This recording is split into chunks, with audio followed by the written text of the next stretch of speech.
Welcome to my mommy's podcast. Today's episode is brought to you by Athletic Greens, the all-in-one daily drink to support better health and peak performance. Even with a balanced diet, it can be difficult to cover all of your nutritional bases, and this is where Athletic Greens can help. Their daily drink is essentially nutritional insurance for your body, and it's delivered straight to your door every month. It's developed from a complex blend of 75 minerals, vitamins, and whole food ingredients. It's a greens powder that's engineered to fill the nutritional gaps in your diet. Their daily drink improves your everyday performance by addressing the 4 pillars of health: energy, recovery, gut health, and immune support. It's packed with adaptogens for recovery, probiotics and digestive enzymes for gut health, and vitamin C and zinc for immune support. It's basically an all-in-one solution to help your body meet its nutritional needs. And it's highly absorbable and diet-friendly, whether you are keto, vegan, paleo, dairy-free, gluten-free, etc. It has less than 1 gram of sugar and it tastes great. And here's how I used it and still use it. When I started losing weight, I was eating a lot more protein, and it became hard to get enough greens and vegetables in because it was hard to actually eat enough volume of food. I was full. So I was able to use Athletic Greens to meet my veggie and nutritional needs, even if I was full and just didn't feel like eating extra. It's basically like a multivitamin, but it's actually head and shoulders above a lot of multivitamins. They don't use any GMOs or harmful chemicals, and it's NSF certified. So they really are careful about their sourcing and what goes into it. When you try Athletic Greens through my podcast, they're also going to send you a year's supply of their vitamin D3 and K2 for free. I've talked about vitamin D before. We know we get it from the sun, but it can also be important to supplement, especially in the winter months. And this is something I test my own blood levels of and supplement when necessary. And it combines these nutrients to help support the heart, immune system, and respiratory system, which is especially helpful this time of year. So whether you're looking to boost energy levels, support your immune system, or address gut health, it's a great time to try Athletic Greens for yourself. Simply visit athleticgreens.com/wellnessmama to claim my special offer today. You'll get a free vitamin D3 K2 wellness bundle with your first purchase. That's up to a 1-year supply of vitamin D as an added value for free when you try Athletic Greens. You'd be hard-pressed to find a more comprehensive nutritional bundle anywhere else. So again, that's athleticgreens.com/wellnessmama. This podcast is brought to you by Cacao Bliss, a delicious superfood drink created by previous podcast guest, Danette May. Many of us like chocolate, and certainly nothing feels better than being able to enjoy rich, creamy chocolate and knowing that you're doing something good for your body. But that isn't the case with every type of chocolate. When it's sourced well, chocolate, and especially cacao, can have many health benefits. It's a great source of magnesium, can be very anti-inflammatory, and even help balance hormones. In fact, some experts speculate that this is why we crave chocolate at certain times of the month. Cacao Bliss is one of the best sources of this that I have found. They start with 100% organic cacao beans that are naturally dried in the sun, maintaining their miraculous health benefits. And then they blend this with turmeric, MCT oil, coconut, sea salt, cinnamon, and black pepper. So not only does it taste delicious, but it makes you feel incredible as well. The result is this truly decadent, healthy, but guilt-free chocolate that helps with cravings. It can be great for weight loss, for boosting energy, reducing inflammation, all in one simple drink that has become a relatively regular part of my life. And for those who are wondering, it is paleo, gluten-free, keto, vegan, and vegetarian safe. They have been making this for 8 years. I'm a big fan. And as a listener of this podcast, you get an automatic 15% discount by going to earthechofoods.com/wellnessmama. So again, that's Earth, EARTH, Echo, ECHO, Foods, FOODS.com/wellnessmama, and you will have an automatic 15% discount. It's automatically applied. Hello, and welcome to the Wellness Mama podcast.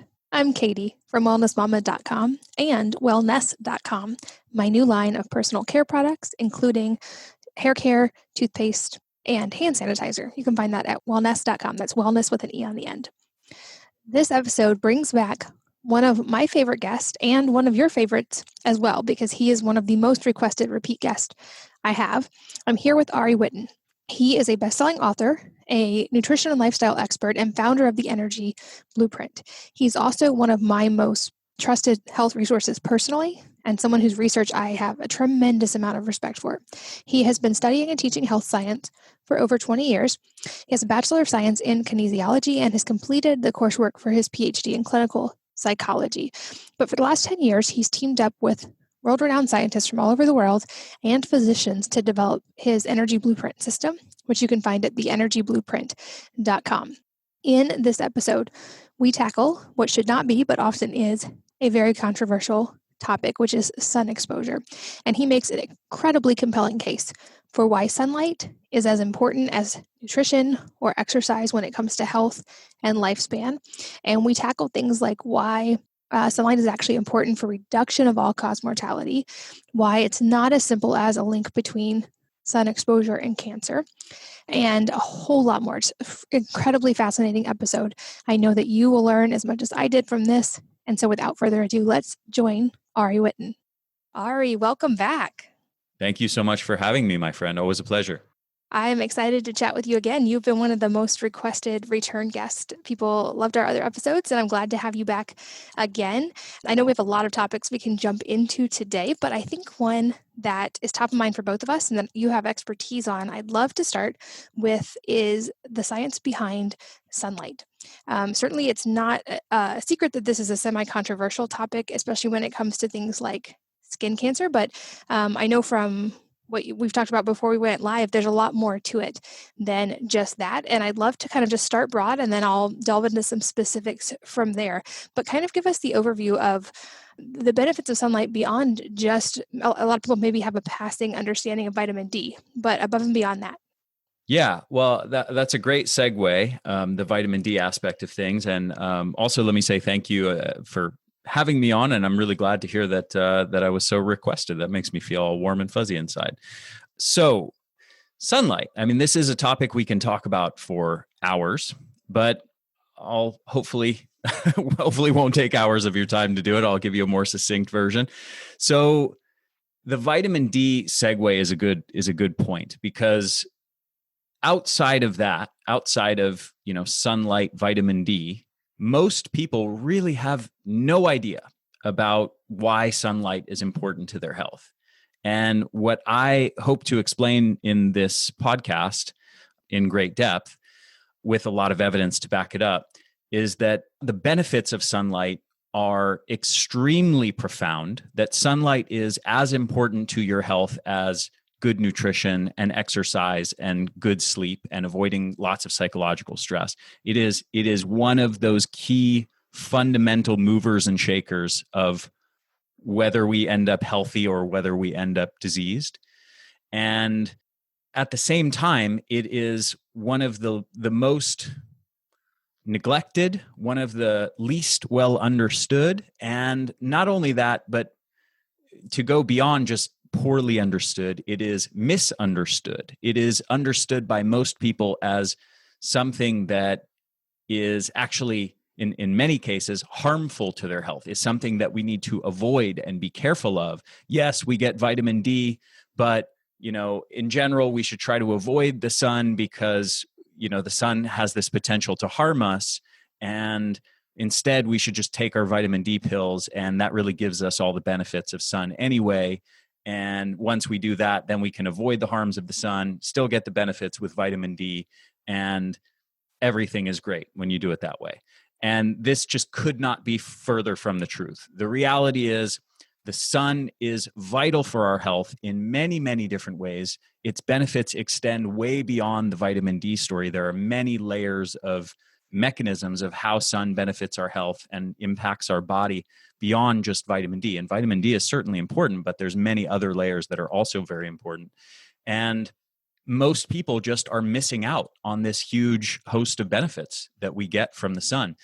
If I were to cite one study in particular that could make this point pretty emphatically, and actually let me present just a context for understanding the sun appropriately, and that is we need to look at the relationship of not sunlight and one specific disease or two specific diseases, or sunlight and the function of skin health or the function of brain health or the function of this or that aspect of the body, but sunlight and all-cause mortality. What is the relationship of sunlight with your risk of dying from any cause?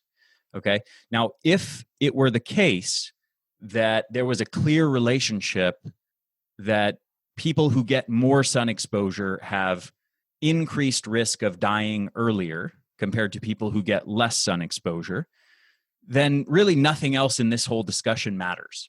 Because, I could give all these fancy explanations for all these different mechanisms of how sun is beneficial. But if at the end of the day, the research is conclusive that more sunlight leads to increased risk of dying earlier, then that's the thing that really matters. Okay. Now, fortunately, it is the case that that's not what's going on. That we have clear research showing that more sun exposure is decidedly linked with better health, with lower risk of numerous different diseases and longer lifespan. And the best study that's quantified this is one that came out of Sweden. They followed nearly 30,000 Swedish women for several decades. And they found that women who got more sun exposure lived longer and had dramatically lower risk of dying from all-cause mortality. And specifically, that if you were to quantify the magnitude of the effect size, they found that avoidance of sun exposure was on par, as far as the magnitude of harm to your health, with smoking a pack of cigarettes a day. So that is how harmful sun avoidance is. And that gives you, I think, a good insight into how important sun is for our health. So the last thing I want to say here, just as a sort of broad intro, and then we can dive into specific topics, is coming back to this thing I said a few minutes ago, that sunlight is as important as nutrition. I would like people to consider the concept of malillumination as the equivalent of malnutrition. So we need certain types of wavelengths of light, certain parts of the spectrum of light. And we're going to talk about what those parts of the spectrum are and what they do and the mechanisms behind them. But we need these different wavelengths of light to interact with our physiology.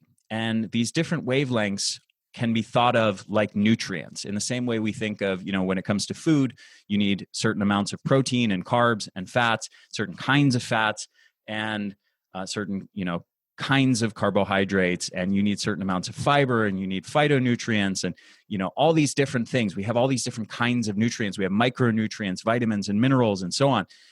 Light is basically the same thing. There's different parts of the spectrum of light, and they have these different effects, and these parts of the spectrum are like light nutrients. And we need all of those light nutrients, and we need them in the proper doses in order to have optimal health. In the same exact way that when it comes to nutrition, we need certain amounts, again, of these different nutrients, protein, carbs, fats, vitamins, minerals, fiber, and so on. We need adequate amounts of those in order for our physiology to express optimally for us to be healthy. So malillumination is this concept that I want people to understand as equivalent to malnutrition, and it is also extremely rampant in the modern world, where most people are now living indoor lives disconnected from the sun. Almost everybody, well over 90% of people, are deficient in these nutrients, are deficient in sunlight, and their health is suffering for it, and they have essentially malillumination. So that's, I think, the broad umbrella intro that I want people to understand. And from here, I'll let you decide where we dive into. I love that you brought that up, and I love that word malillumination, because it really frames the importance of light as something vital for the whole body, just like nutrition would be. I know there's going to be people listening, in fact, people who even just see the title of this podcast and immediately say that it's reckless, because obviously the sun causes skin cancer and it should be avoided. And like you made a very strong case for that. Indeed, like the sun doesn't lead to higher likelihood of death. I think probably when it comes to skin cancer, it's a little bit maybe more nuanced than that, which I want to speak to. But I love that you also tied in the all-cause mortality aspect of this, because it's important to look at the second and third order consequences. We might, as a lot of people do, completely avoid the sun to avoid a potentially increased risk of certain skin cancers. But in doing so, I think we're not considering all of the other things we're raising our risk of by avoiding the sun. So to start with that, can you kind of tackle the sun and skin cancer equation? Yes, and your phrasing of the question is perfect. It's nice to be interviewed by somebody who themselves is so knowledgeable. So you're exactly right. And again, this is why the proper context is all-cause mortality. So immediately, based on what I told you, if we understand that more sun exposure is linked with longer lifespan and lower risk of dying earlier, and sun avoidance is linked with higher risk of dying earlier. If that's the bigger picture context, then does it make sense to say sun increases your risk of skin cancer, therefore I need to avoid the sun? Okay, so now that question of the relationship of sun and skin cancer is now grounded in a context that you can immediately see the giant hole in it. That, okay, well, if I accept that the relationship of sun to my skin health or my risk of skin cancer is such that sun is bad for me based on my risk of skin cancer, and I avoid it, okay, is that doing a good thing or not? Well, let's say it does, and this is itself debatable, as I'm about to explain. Let's say it does dramatically increase your risk of skin cancer and of dying from skin cancer. Even if that were so, if it were also the case that sun exposure was linked with lower risk of dying from all causes, then it still does not make sense to do. Now, if you're a dermatologist and you're solely an expert in the relationship of sunlight and skin health, and you haven't bothered to look at the relationship of sun and health more broadly and many other diseases and all-cause mortality, then you probably think that sun is a really bad thing. More sun exposure causes skin aging, it increases the risk of skin cancer, and so on, and that's all you see as a dermatologist. So if I were on video and I could show you my hands right now, what I'd like people to visualize is kind of a big pie, okay? So there's a big pie of all of the things that can kill you, and that consists of a little sliver of it is skin cancer and different types of skin cancer. And another big chunk is cardiovascular disease, and another big chunk is obesity and diabetes, and another big chunk is neurodegenerative disease, and another big chunk is cancer more broadly, the dozens of other types of cancers, and another big chunk is this disease and that disease and 100 other diseases, okay? So if you only look at the relationship of sunlight and one little sliver of that pie, it's very possible for there to be a negative relationship where sun increases your risk of that particular thing. At the same time, if sun exposure decreases your risk for all or most of the other 99% of that pie, then you have a net benefit from sun exposure. And that is exactly the case with sunlight. So we know sunlight decreases your risk of cardiovascular disease, decreases your risk of obesity and diabetes, decreases your risk of neurodegenerative disease, and it decreases your risk of dozens of other types of cancers that are decidedly more deadly than skin cancer. Okay, so that's the big picture context that you first need to understand that ties into the relationship with all-cause mortality. Why is it reducing the risk of all-cause mortality? Because it reduces the risk of dying from most of the major killers. Again, cardiovascular disease, most types of cancers, neurodegenerative disease, obesity, diabetes, and so on. So, having said that, what is the relationship specifically with skin cancer? I've up to this point, I've kind of conceded to the common ideas that sunlight increases risk of skin cancer, just for the sake of argument. Now, I actually want to add another layer to that, specifically on skin cancer, and argue that sunlight does not meaningfully increase your risk of dying from skin cancer. So let's get one little piece out of the way. There's three main types of skin cancer. There's basal cell carcinoma, there's squamous cell carcinoma, and there's melanoma. Now, the two that I mentioned first are what are called non-melanoma skin cancers. The key thing to know about them is they are almost never deadly. They do not kill a significant amount of people. It's like the statistics are something on the order of 1 person in 5 or 10 million will die from those. They're almost never deadly. They are extremely easy to deal with if you have them. First of all, if you have them, they almost never kill you. But if you have them, they're very easy to just simply get removed and then they're gone. And that's it. Now, melanoma is something that is actually deadly that we need to be seriously concerned about. Now, when it comes to the relationship of sun and non-melanoma skin cancers, there is actually a relationship there that is not a pleasant relationship, meaning sunlight does increase your risk significantly. Sun exposure increases your risk for those non-melanoma skin cancers. But again, they're almost never a significant concern as far as something that's actually going to kill you. So going back to that big pie that I was presenting before, if sun exposure does increase your risk for this tiny sliver of the pie that kills almost nobody, but it simultaneously decreases your risk for things that kill almost everybody, again, sun exposure is a very good thing. Now, with melanoma, this is the type of skin cancer that is actually quite deadly. And what is the relationship of sun exposure to that? And the data are actually very interesting on this. So one thing to consider, one layer to consider, is over the last 70 years, melanoma rates have increased by over 17-fold in men and 9-fold in women. So melanoma rates have exploded. Now, over the last 70 years, have people been getting more sun exposure or less sun exposure, right? What's actually happened is people have shifted from previously much more outdoor ways of life. It was much more common for people to have outdoor jobs and spend much more time outdoors to increasingly indoor ways of life, desk jobs in offices, indoors most of the time, where a majority of the population gets little to no sun exposure on a daily basis. So during that span of time where that shift has occurred, melanoma has become an epidemic. So that's your first big red flag as to question this narrative of the relationship of sunlight and melanoma.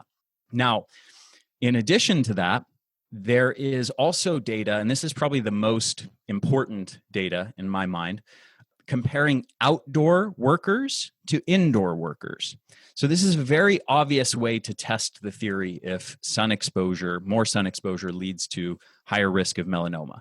Okay, if you take people who work outdoor jobs where they're in the sun, 500%, 1,000% more than indoor office workers, obviously their risk of getting melanoma should be much higher if sunlight exposure is the cause of melanoma. So what do you actually find in those studies? Well, there's been many of them, and what they find over and over and over again is that outdoor workers do not have a higher risk of melanoma. And in fact, they have, in many studies, a lower risk of melanoma than indoor workers. So what the heck could possibly explain that? Well, it turns out, to summarize a large body of evidence, it turns out that sunburns, getting sunburnt, and intermittent sun exposure, which means irregular sun exposure. So let's say someone who works an office job most of the time, and then once every 2 weeks, they go out and bake in the sun all day. Okay. Or they go on a vacation once every few months where they, live in Seattle most of the winter, and then they go to Hawaii and they spend a week in the sun. That kind of sun exposure habit is actually linked with increased risk of melanoma. Irregular, infrequent, rare sun exposure, and specifically getting sunburnt. Okay. On the other hand, regular, frequent, in other words, like daily sun exposure below the threshold of sunburning is not linked with increased risk of melanoma, and if anything, is linked with decreased risk of melanoma. Okay, so to tie in all of the sort of pieces of the data that I've explained so far, and kind of going back to this big picture of all-cause mortality and that pie that I presented of all these little slivers of different diseases, what this ultimately amounts to is, if everything that I'm saying is true, and you now have this data saying, okay, well, sunlight exposure increases my risk for non-melanoma skin cancers, and that's a data point to consider. And also getting sunburnt and infrequent sun exposure, where the sun exposure is beyond my skin's ability to tolerate it, and therefore it gets damaged and sunburnt, that is also linked with increased risk for melanoma.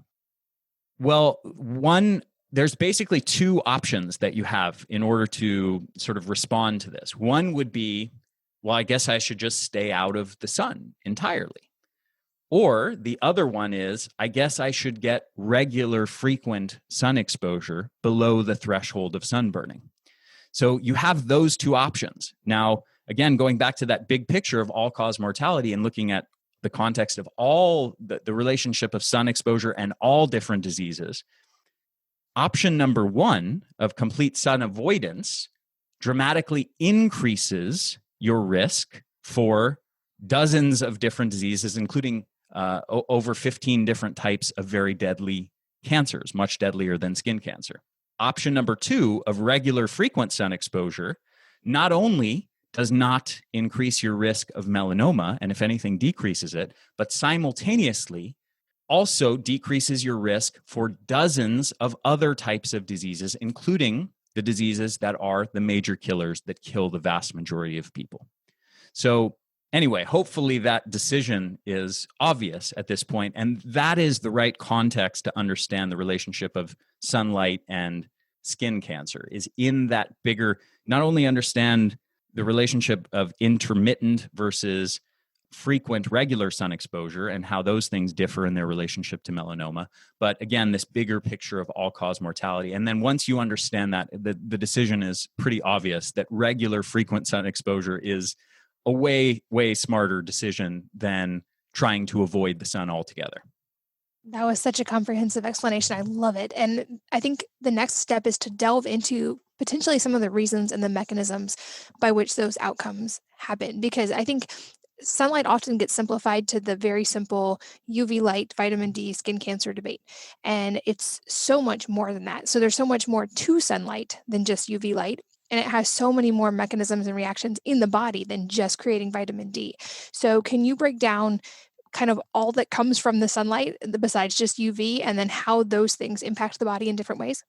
Yes, absolutely. So first of all, I will say, yes, there's many different wavelengths beyond UV, but even the ultraviolet part of the story has been not fully understood.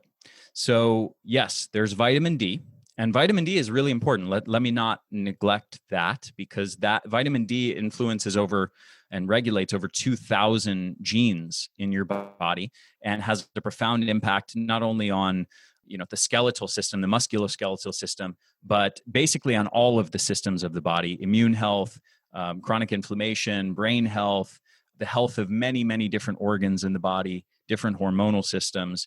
Obviously, immune health in the context of COVID-19 and respiratory infections. And there's really remarkable data that's come out on vitamin D deficiency and insufficiency, and how that links with increased risk of COVID. So again, I just don't want to neglect vitamin D in this story. And let me just emphasize, vitamin D is genuinely very important.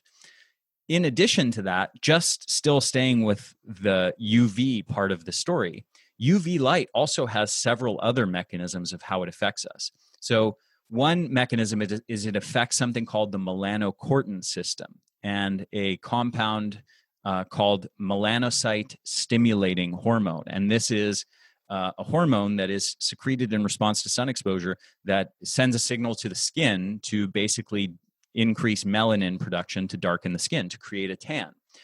Interestingly, that system of this melanocortin system is also intimately tied to body weight regulation and appetite regulation. And this is one piece of the body weight regulation and body fatness, whether you're overweight or lean, that almost no one talks about and almost nobody seems to be aware of. And yet we have very clear data linking regular sun exposure with decreased weight and with weight loss.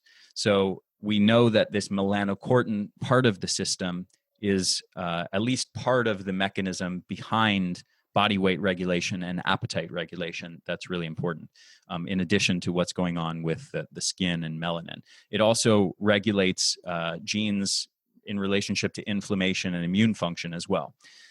In addition to that, there's another compound called nitric oxide that is secreted in response to UV exposure in the skin. Nitric oxide has many, many different roles in the body. One is in immune health, one is in blood pressure regulation. So that nitric oxide actually helps in dilation of blood vessels and in optimizing cardiovascular function and blood vessel function. In addition to that, there's another layer, really fascinating, called heme oxygenase. And heme oxygenase is a compound that is produced in response to UV exposure, and it breaks down into a couple really interesting byproducts or metabolites. And one of those is actually, believe it or not, is carbon monoxide.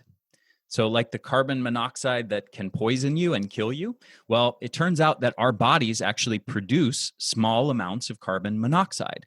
And believe it or not, there's actually research showing that these, in very small amounts, like the amounts that your body produces, it actually serves an important beneficial health promoting role. So that's one interesting layer of the story. But the even more interesting side of what heme oxygenase breaks down into is a compound called bilirubin. And this is a compound most people are familiar with in the context of like babies and jaundice. But bilirubin is also produced in adults, and it has really important effects in regards to combating inflammation and specifically in terms of blood vessel health and combating cardiovascular disease and atherosclerosis, combating oxidative stress and oxidative damage to blood vessels in particular. And there's an interesting genetic condition called Gilbert Syndrome. And what when we think of genetic conditions or disorders, normally we're used to thinking about them as something that increases your risk of dying from whatever cause. Usually it's something that harms your health and leads to some increased likelihood of dying from something or dying earlier. In the case of Gilbert syndrome, this is a genetic disorder where people actually have a decreased risk of, actually, in terms of all-cause mortality, they have a decreased risk of a huge array of different diseases and cardiovascular disease in particular. And one of the interesting things, or the main interesting thing about Gilbert syndrome is this genetic disorder leads to the very high levels of bilirubin. And this bilirubin is a very powerful internal antioxidant that combats oxidative stress. So the connection here, if you're following everything I just said, is that sunlight increases levels of bilirubin in your body through this pathway of something called heme oxygenase, which breaks down into bilirubin.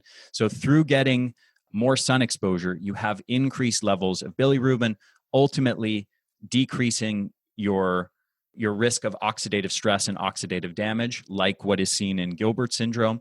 And this is very likely, along with probably vitamin D and nitric oxide and maybe other mechanisms, this is probably a likely reason why sun exposure is linked with decreased risk of cardiovascular disease. In addition to that, there's still many other layers of the story of how sunlight improves our health. One is through neurotransmitter levels in the brain. And there's many different pathways that this takes place through. One is through circadian rhythm mediated pathways. One is through even skin mediated pathways. So in response to UV exposure in the skin, our skin releases endogenous opiates, basically endorphins that impact on neurotransmitter levels in the brain. In addition, we know that regular sun exposure is linked with improved levels of both serotonin and dopamine, which impact heavily on things like mood and motivation, and whether you're depressed and whether you're anxious and whether you have strong drive and motivation, and so on. So serotonin and dopamine profoundly linked with sun exposure. And there's many other layers that we could talk about here. One is cholesterol sulfate, which is also linked to the UV pathway, where regular sun exposure builds up levels of cholesterol sulfate, and this is a compound that builds up on red blood cells and creates kind of negative charge on them to make them repel one another, such that you can think of it like, instead of the red blood cells clumping together, they spread out more and they flow better. And in the process of flowing better through the blood vessels and through the capillary network, they therefore deliver oxygen to the cells more efficiently that way. I alluded a minute ago to the circadian rhythm part of the pathway, and there's a whole set of, that in itself could be an hour or two of discussions, but we get light through the eyes, and that light through the eyes then feeds back into the circadian clock in the brain, and that in turn regulates all kinds of neurotransmitters and hormones that impact on energy and mood and cognitive function and sleep and the function of different hormone networks in our body, and many other aspects of our health. Our risk of many diseases is also impacted by the function of that circadian rhythm, from obesity and diabetes to cardiovascular disease, neurodegenerative disease, many different types of cancers as well. And then maybe the last one I'll mention here, as far as a mechanism, is, of course, what I wrote my last book on, which is red and near infrared light. And this, as I kind of just pointed out, is itself a topic that a whole book could be written about, as I did, in fact, do exactly that. And this has a profound impact on our health. There's over 5,000 studies on red and near infrared light therapy and all of the myriad benefits that it has, from things like skin anti-aging to wound healing to improving the function of different glands and organs in the body. For example, the thyroid gland, it's been used in the context of treating people with autoimmune thyroiditis or Hashimoto's, and for things like weight loss, for things like improving exercise performance, improving exercise recovery, strength, endurance, muscle gain. What else? The list goes on. It's far too numerous to mention. For brain health, for mood optimization, for the treatment of neurological diseases. I'm sure I'm forgetting a whole bunch of things that I could mention, but again, over 5,000 studies on red and near infrared light and how that affects our health. And that's a really interesting one as far as how it affects us. Unlike UV light, which stops really at the level of the skin, so UV light doesn't really penetrate beneath our skin. In contrast, red and near infrared light actually penetrate through the skin, and they penetrate inches deep into the body, where they interact directly with the cell in a way that it does a few different things. It enhances mitochondrial energy production by interacting. The photons of light interact directly with the mitochondria in your cells. It also influences inflammation at that level. It functions like kind of exercise as a hormetic stressor, like exercise, like sauna, which are topics that we covered in previous podcasts. And in the process of functioning like a hormetic stressor, it actually conditions the cells and the mitochondria to be more resilient to a broad range of other stressors subsequent to that. And perhaps most importantly, what it's really doing is it's ramping up the production of growth factors. Okay. And ultimately that means that it speeds the regeneration and healing and growth of tissues.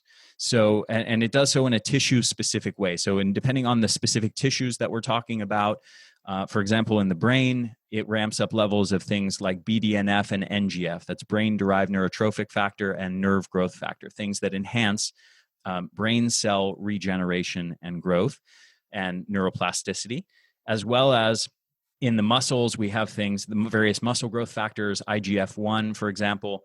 In the skin, we have collagen production, right? So red light impacts on the production of collagen at the skin level. That's why it can have skin anti-aging effects and so on. So at the thyroid level, it enhances the regeneration of thyroid gland. That's why it combats the autoimmune destruction of the thyroid gland and so on. So whatever tissue it interacts with, basically it's red and near infrared light act as a growth and regeneration and healing signal for those specific cells.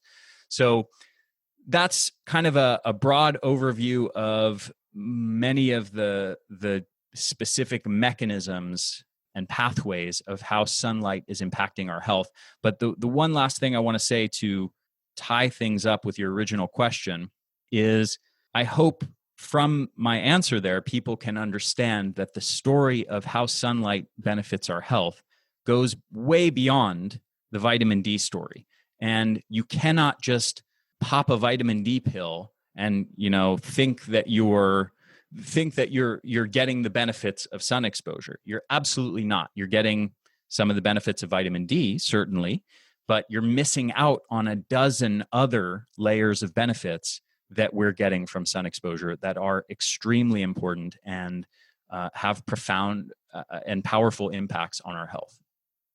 You brought up so many great points during that explanation. And one that I really want to hone in on is that relationship with melatonin and how important that is, because I think this is another area people often discount.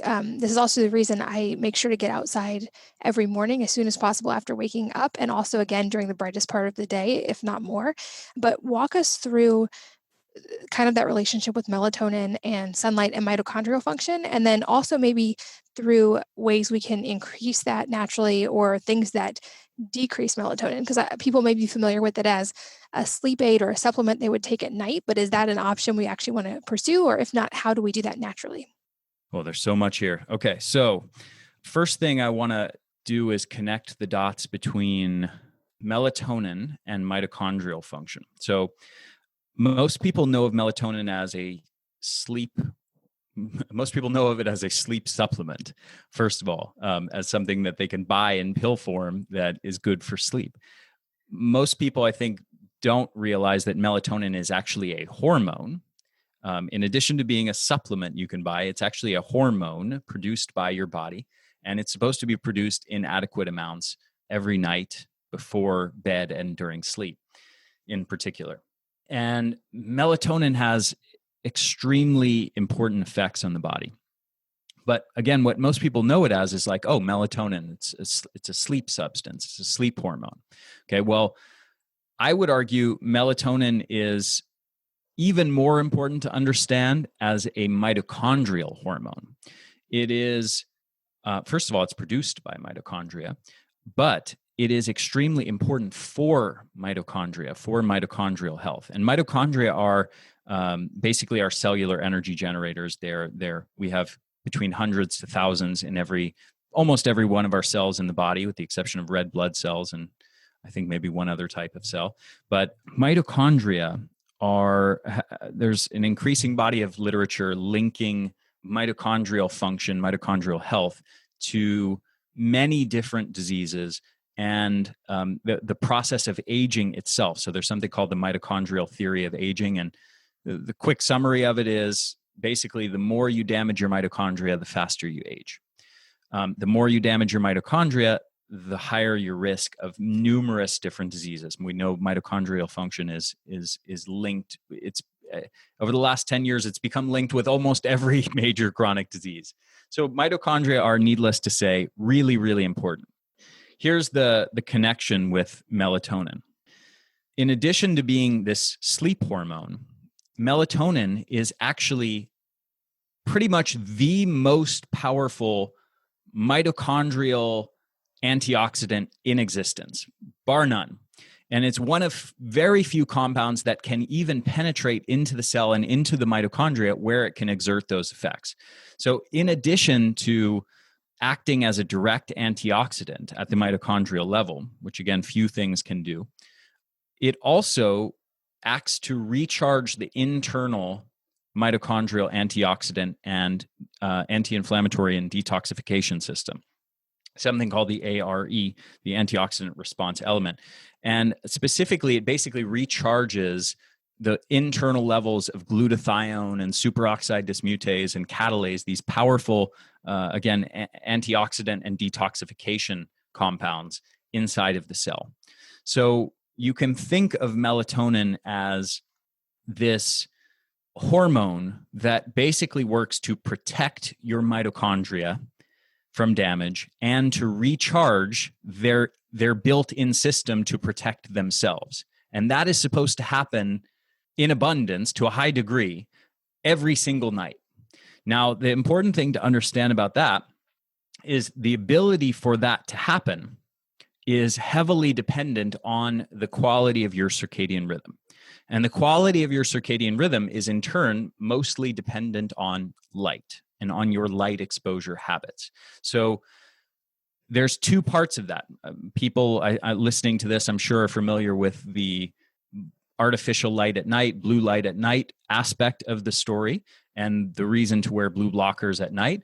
And that is indeed extremely important. There's, just to emphasize this point, if you're not already blocking blue light at night, there's research showing that just standard indoor room lighting, so not even any sort of abnormal bright light in the eyes, but just being in your home under, LED or fluorescent lights in your living room, in your kitchen, whatever, suppresses melatonin production by upwards of 50%, and in many people upwards of 70%. So you're suppressing levels of this hormone that is not only a sleep hormone, but is an anti-disease hormone. Melatonin is extremely important in combating cancer, by the way, through its role in protecting mitochondria primarily, but through other mechanisms as well. You're suppressing levels of this hormone that protects your mitochondria from damage.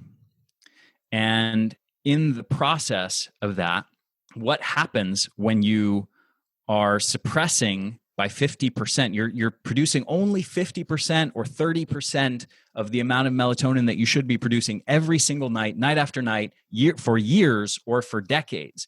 Well, given that melatonin has this powerful role in protecting your cellular energy generators, which are, again, influencing your risk of your rate of aging, influencing your risk of numerous different diseases, and of course, your energy levels. Well, what happens when you're chronically suppressing that hormone is you are dramatically increasing your risk of all of those diseases and accelerating the aging process and causing fatigue as well. So mitochondria are extremely important, and they require adequate amounts of melatonin to be produced every single night. Again, melatonin, not just a sleep hormone, but a mitochondrial hormone. Now, the one other layer I want to add to this to connect it with sun exposure is we have to also understand that the circadian rhythm is not only dependent on blocking blue light exposure at night before bed, but is also dependent on having adequate bright light exposure and sunlight exposure during the daytime. And that consists of morning bright light exposure, ideally sun exposure, within the first half an hour of the day. And in addition to that, there's research also showing that the differential between the amount of bright light, the intensity and the amount and duration of bright light exposure you're getting during the day, and the intensity of bright light exposure you're getting at night before bed also matters. And what I mean by that is basically it can be reduced down to this. The more bright sunlight you get and time you spend outdoors during the daytime, the more resistant your brain becomes to the melatonin suppressing effects of indoor artificial light at night.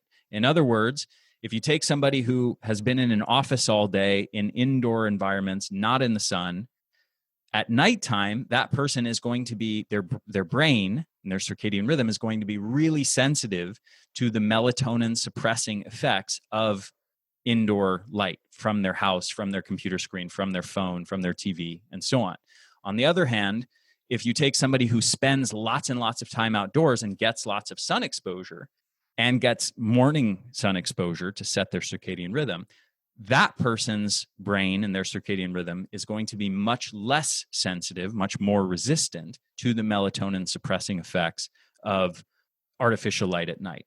And that bright light that we get during the day also helps bolster the pathways, the biochemical pathways that are actually involved in melatonin synthesis and production. So basically, what it amounts to, if you connect all those dots that I just explained, is mitochondria are really important. Melatonin is really, really important to mitochondrial health, and adequate bright light exposure and sunlight exposure is really important to melatonin production. That's so fascinating. And I want to circle back a little bit more on the practical aspects of this before we wrap up. But before we do, you also mentioned the hormone implications a couple of times, including the relationship to things like weight loss and brain health and other aspects of that. Can you just go a little bit deeper on how sunlight triggers that hormone cascade that can be beneficial for things like weight loss or for like mood and cognitive function? Yeah, there's a lot of different mechanisms that are going on with that. So, for example, with mood, it impacts on neurotransmitters largely through circadian rhythm mediated pathways, eye mediated pathways, but also some skin mediated pathways as well. In addition, there also seems to be, from red and near infrared light exposure, red and near infrared light can actually penetrate through the skull bone direct into the brain, and there does seem to be some neurotransmitter modulating effect from that as well. With regards to hormones, there's a lot of different layers to that story. So it depends what specific hormone that you're talking about, but there is research that there's a direct effect in some case in terms of modulating hormones. For example, sun exposure has been linked with higher levels of testosterone. So even like sun exposure on your back, for example. There's also research that's looked at sun exposure on the scrotum itself, on the testicles, and how that can impact on testosterone production. And there's research specifically on red and near infrared light in that context as well. So there's a UV mediated mechanism, and there's probably a red and near infrared light mediated mechanism also as far as how it impacts testosterone. In addition, when you talk about things like thyroid hormone, cortisol, testosterone, and this also applies to many others, they're hormones that follow a diurnal curve. And what that means is they go up and down at different parts of the day. Melatonin as well. I shouldn't leave that out since I just explained that one. Again, melatonin is low during the daytime and then it goes up during the night. Cortisol basically follows the opposite pattern. Testosterone is high in the morning, goes down in the evening, and so on. So there's many hormones that follow that pattern. Anytime you have a hormone that is following that sort of pattern of a diurnal curve, that means that it is inherently circadian rhythm dependent and regulated by the circadian rhythm. So what I just explained a minute ago is how light and sun exposure ties into regulating the circadian rhythm. So the rhythms and the production of all of those hormones and the timing of release of those hormones therefore depends on optimizing circadian rhythm, and that depends on optimal bright light and sun exposure. So all of that together is basically the fundamental reason why many different hormones are going to be impacted by sun exposure. There's likely also other mechanisms. So for example, vitamin D can impact on the function of different hormones. There's probably nitric oxide mediated effects. There's probably heme oxygenase mediated effects and bilirubin. There's red and near infrared light mediated effects. So for example, we know again that if you shine red and near infrared light directly on the neck, on the thyroid gland, you are actually bolstering the healing and regeneration of those tissues. So in the context of, for example, people with autoimmune destruction of the thyroid gland, when you use red and near infrared light therapy, many of those studies have actually shown that a huge proportion of the treated patients are able to either reduce their doses of thyroid hormones or wean off of their thyroid hormones entirely. And what that means is you've now stimulated the regeneration and the healing of those thyroid gland tissues such that it can now produce optimal levels of thyroid hormones on its own. So anyway, the big picture here is, as you can hopefully tell from my answer is there's potentially many, many different layers of how sunlight can impact on hormones, from literally interacting with the hormone producing gland tissues itself and helping to regenerate those tissues and modulate the immune system so that it's not destroying those tissues so much in the context of like an autoimmune condition, to modulating the circadian rhythm and therefore helping to optimize all of these different hormones that follow these sorts of diurnal curves. For example, people with cortisol abnormalities, like low cortisol in the morning, it is almost never actually caused by any actual deficit of the adrenal glands to produce enough cortisol, which would be like true Addison's disease, which is extremely rare. But the vast majority of people who are getting diagnosed with quote unquote adrenal fatigue, most of the time, all of that is simply circadian rhythm disruption and poor sleep. If you correct the poor circadian rhythm and poor sleep, cortisol corrects. Why? Because you are affecting the master regulator of the diurnal curve, of the release of that cortisol, of the whole process of the cortisol timing and release, by optimizing circadian rhythm. So cortisol, again, follows that diurnal curve. So when you optimize circadian rhythm, you're now giving the proper inputs into that circadian rhythm, which regulates the release of cortisol from the adrenal gland. So simple things like that can have a huge impact. For example, there's studies looking specifically at chronotype and cortisol levels. Even in the context of people with no symptoms, no fatigue, no burnout, no stress, no nothing, but normal, healthy people, simply being a night owl chronotype, somebody who goes to bed later and wakes up later, as opposed to an early person, the night owl chronotypes have typically about half of the levels of morning cortisol.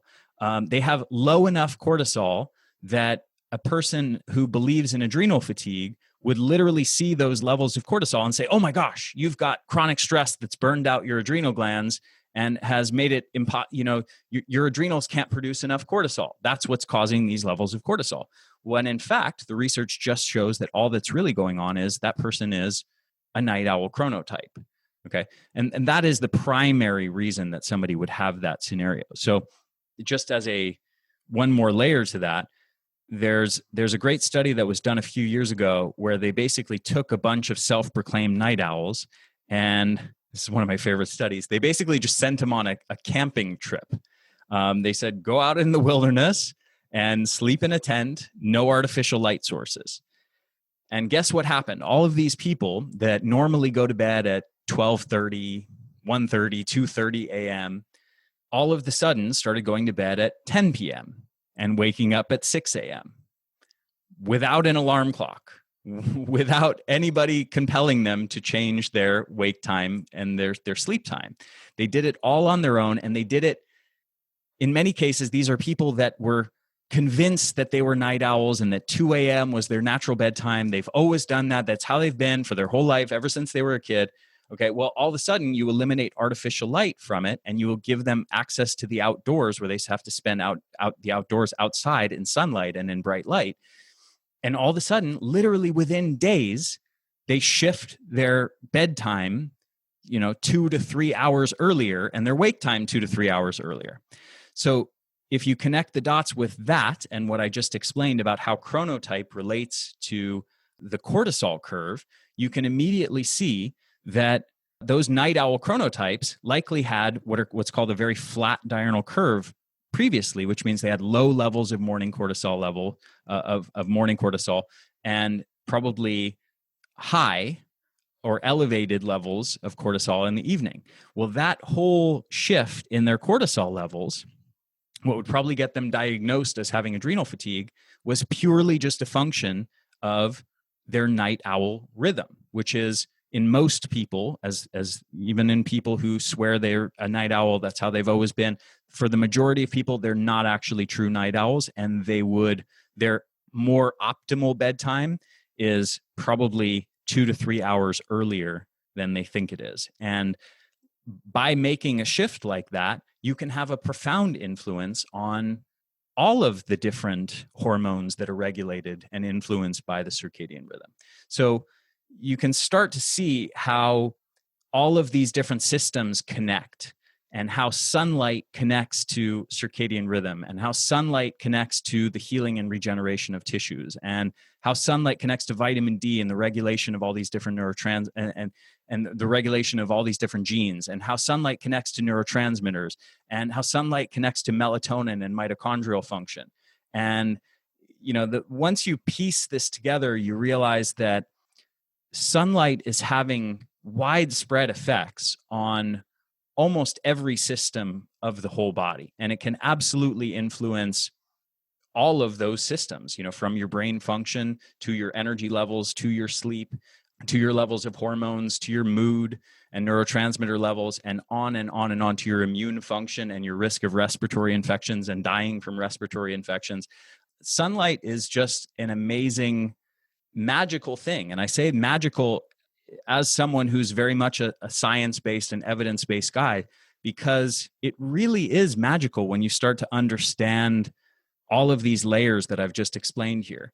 You have photons of light that are hitting the surface of your skin, and that are then, as a result of those chemical exchanges that happen as a result of photons of light hitting your skin, you now have thousands of genes in your body that are being regulated that have widespread consequences, from your brain health to your bone health, to your muscles, to your body fat regulation, to inflammation and immune function, to your levels of hormones, to your mood and your energy levels, and on and on and on. And you have red and near infrared light, photons of light that are penetrating through the skin and interacting directly with your mitochondria in a way that stimulates the production of energy. So photons of light are hitting your cells and are causing your cells to produce more energy. This is kind of something that we would think about how plants work, right? Like plants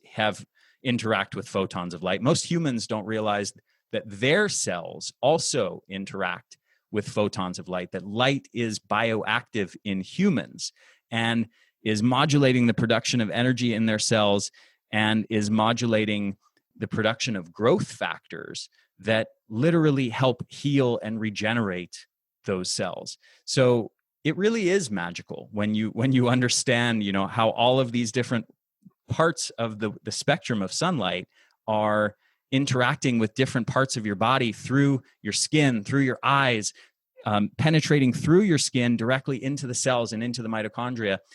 If you can visualize that and kind of see all of those trillions of photons of light from the sun hitting all of your body and stimulating all of these different pathways, it really is a pretty magical phenomenon, the relationship of humans with the sun. And the bottom line of it, I think the big takeaway for everybody to understand is, not only is it magical when you explore all of these different, the specifics of these different biochemical pathways and mechanisms, physiological mechanisms, but probably most importantly, at the end of the day, sunlight is really darn good for you and decreases your risk of dying from a whole lot of different diseases.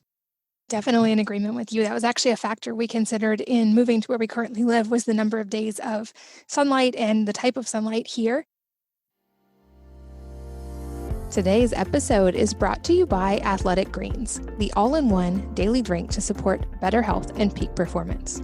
Even with a balanced diet, it can be difficult to cover all of your nutritional bases, and this is where Athletic Greens can help. Their daily drink is essentially nutritional insurance for your body, and it's delivered straight to your door every month. It's developed from a complex blend of 75 minerals, vitamins, and whole food ingredients. It's a greens powder that's engineered to fill the nutritional gaps in your diet. Their daily drink improves your everyday performance by addressing the 4 pillars of health: energy, recovery, gut health, and immune support. It's packed with adaptogens for recovery, probiotics and digestive enzymes for gut health, and vitamin C and zinc for immune support. It's basically an all-in-one solution to help your body meet its nutritional needs. And it's highly absorbable and diet-friendly, whether you are keto, vegan, paleo, dairy-free, gluten-free, etc. It has less than 1 gram of sugar and it tastes great. And here's how I used it and still use it. When I started losing weight, I was eating a lot more protein, and it became hard to get enough greens and vegetables in because it was hard to actually eat enough volume of food. I was full. So I was able to use Athletic Greens to meet my veggie and nutritional needs, even if I was full and just didn't feel like eating extra. It's basically like a multivitamin, but it's actually head and shoulders above a lot of multivitamins. They don't use any GMOs or harmful chemicals, and it's NSF certified. So they really are careful about their sourcing and what goes into it. When you try Athletic Greens through my podcast, they're also going to send you a year's supply of their vitamin D3 and K2 for free.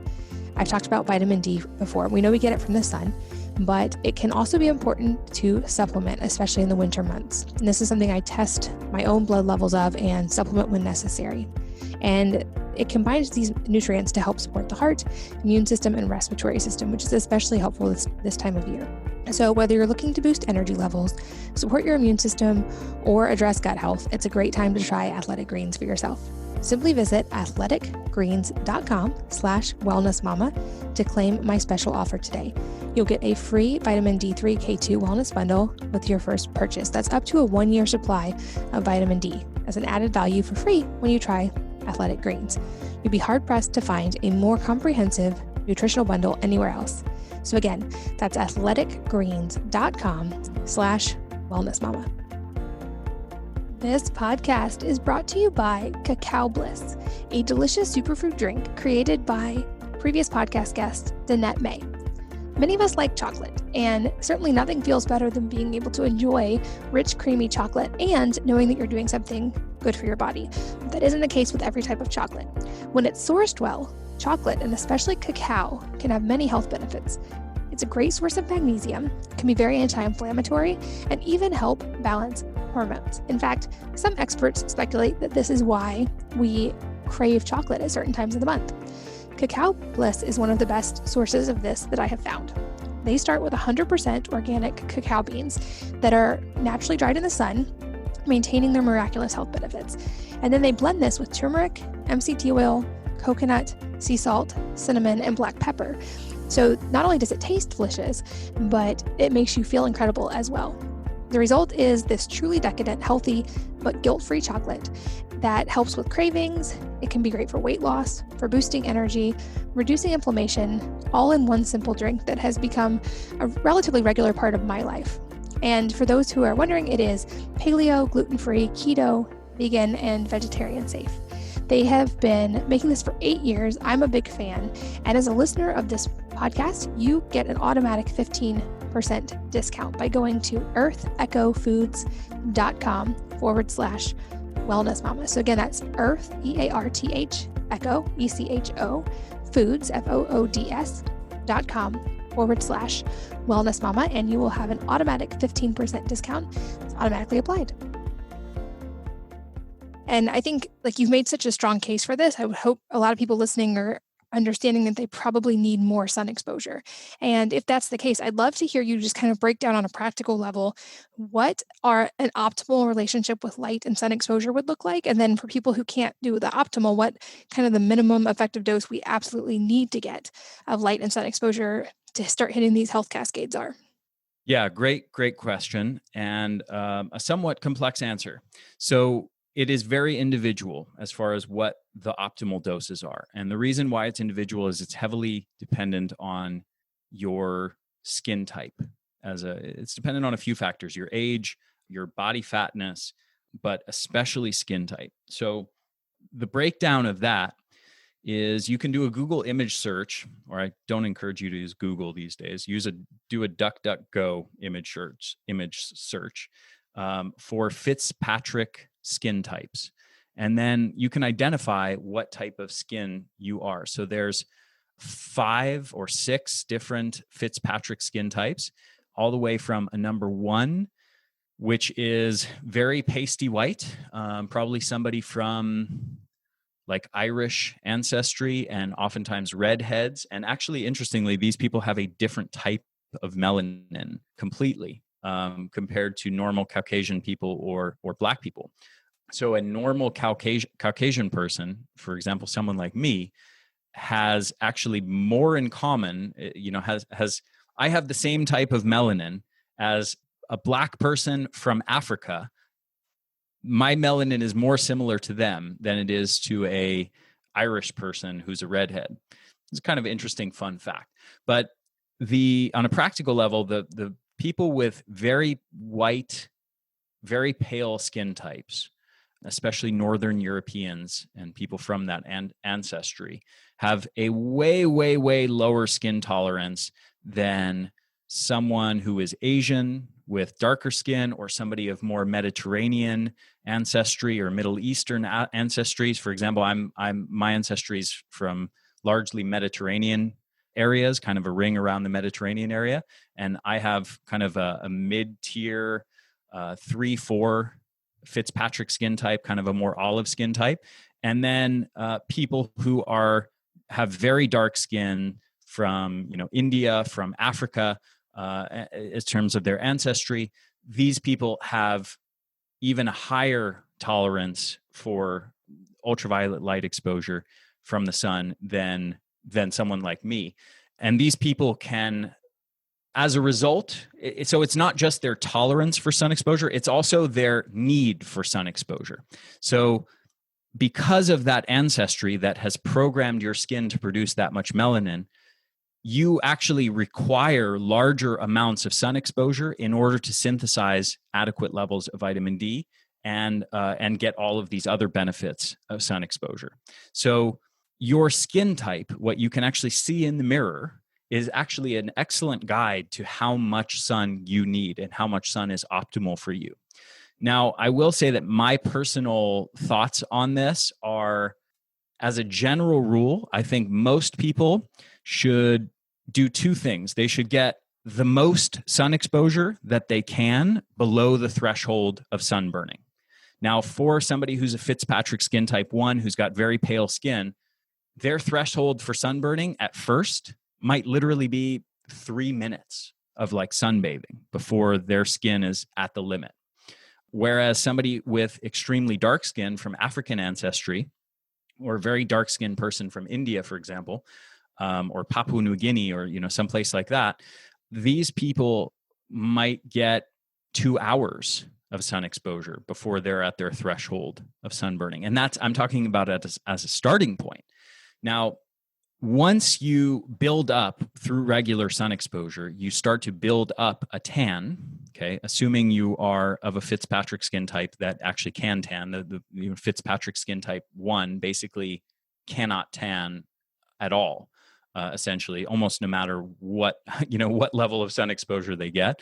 So their requirements for sun exposure, again, will be very, very low. But most people can at least build up somewhat of increased melanin in their skin. And that is your internal sunscreen. That is your internal mechanism for how to build up your sun exposure and your skin's way of preventing damage, your skin's way of getting all of these amazing benefits of sun exposure without incurring DNA damage and burning. Okay, so use that to your advantage. So you need to get regular, frequent sun exposure below the threshold of burning. Build up that internal system to allow you to get all these amazing benefits of sun exposure without the harms from it. And once you do that, someone of a more Fitzpatrick 2, 3 type skin types, they may build up to somewhere between, an optimal daily amount of, I think on the low end, around 20 minutes, and on the high end, maybe up to an hour-ish or 2, depending on how well they condition and how well they can tan. And then if you're someone like me, like more of a Fitzpatrick skin type 3, 4, and you have, and this is a side point we can delve into a bit, and you have an optimal diet, and you build up your skin's tolerance for sun exposure through regular, frequent exposure, you can literally tolerate hours of daily sun exposure and not get sunburnt. Okay. So, for example, I go surfing. I live in California and I go surfing, and I can be 3 hours in the sun surfing and not have any sunburn. Okay. And someone who obviously has even darker skin, someone with really dark brown skin or more African ancestry, They're essentially the sky's the limit at the high end. If things are optimal, if they've done things the right way with ramping up their sun exposure habits and their tan and their diet is good, they're going to be able to tolerate hours of sun exposure, right? And then there's hunter-gatherer tribes that live an outdoor lifestyle. They spend hours a day in the sun, and that is exactly what that pigment of skin has evolved for. It has evolved to express the optimal levels of melatonin for that kind of environment, for a context of living where you're getting hours of oftentimes very intense equatorial sun, and to not get sunburnt in the process, to be able to soak up all the benefits of that sun without the harm. So that's the sort of practical guide. Again, it's to get the most sun exposure that you can tolerate for your skin type, while also keeping in mind you need to build up your skin's internal system for building a tan, for building up its capacity to tolerate sun exposure. At the same time, understand that your diet plays a big role here as well. And we know that many different kinds of phytonutrients, especially, so things like carotenoids, beta carotene, lutein, zeaxanthin, pomegranate, green tea, cacao, astaxanthin is an amazing one, lycopene from tomatoes. Many of these compounds, this is a little known fact, but a very important fact. Many of these compounds have been shown to, within a matter of weeks, increase our skin's capacity to tolerate ultraviolet light exposure without DNA damage or sunburn by upwards of 50, 80, 100% in literally the span of weeks. So what that means is you now have to understand that there is a diet-skin interaction. And specifically, it means that if you have an optimal diet, it dramatically increases your skin's tolerance to sun exposure and your ability to get all those benefits of the sun without incurring DNA damage in your skin, without getting sunburn, without increasing your risk of skin cancer. And by the way, many of those compounds have also been shown to combat skin cancer. So you also have to understand now that I'm introducing this other element, the relationship of the sun and skin cancer is also mediated by your diet. So if you take people on the standard American diet and you now add in intermittent sun exposure and they're getting sunburnt, and now the sun can be a very toxic thing, okay, in the context of, again, somebody with a very, very poor diet.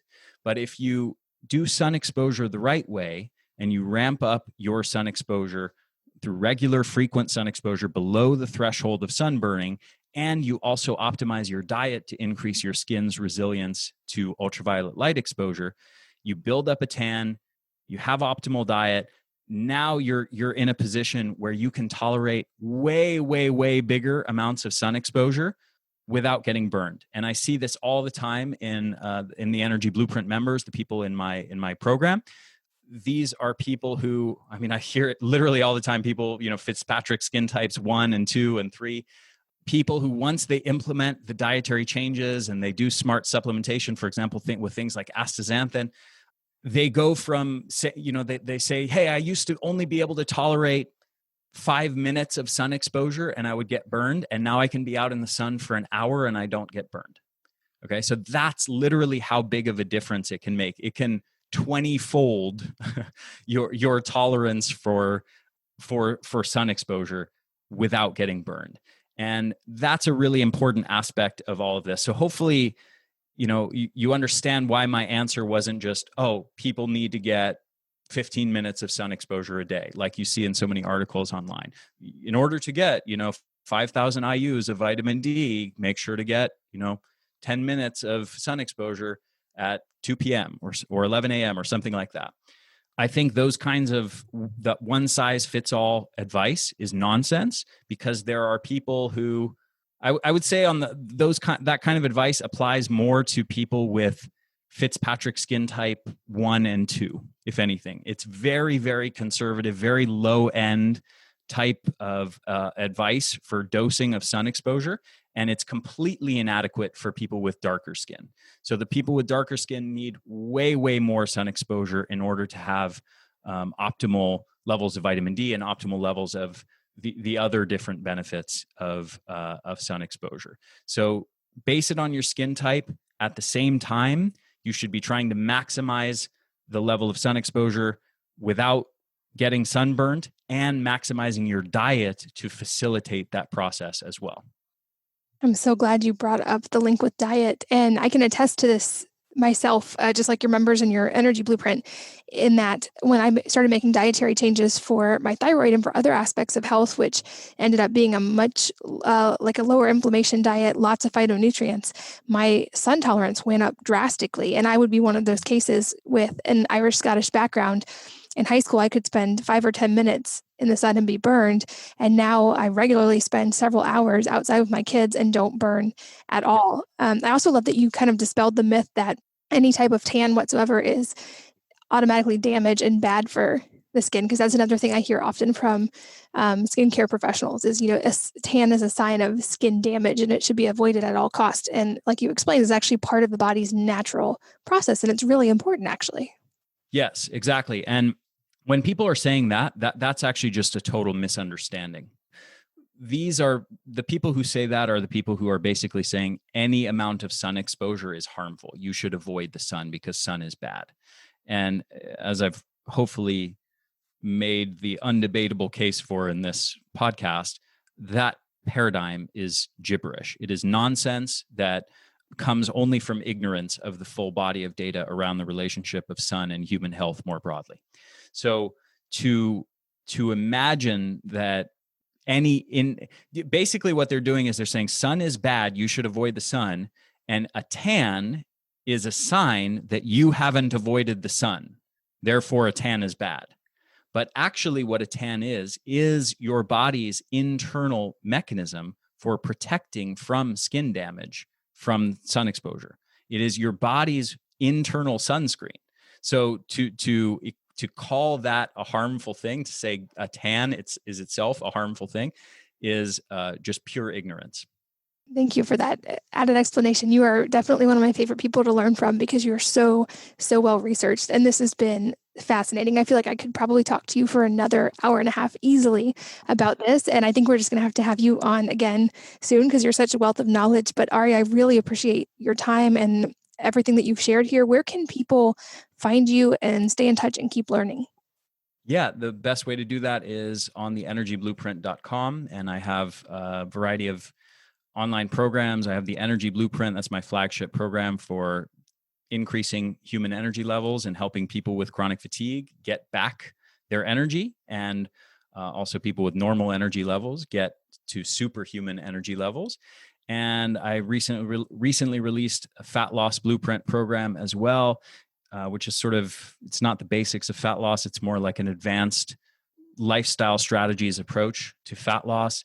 Really great program for anybody who has the basics already in place. And I also have 3 new formulas, supplements that I've come out with over the last year and a half: a mitochondrial formula, a brain formula, and something I call Energy Essentials, which is a comprehensive multivitamin and mineral and a whole bunch of amazing superfoods. So yeah, go check them out, theenergyblueprint.com. And if I can offer just one sort of wrap up to this podcast, stop being afraid of the sun.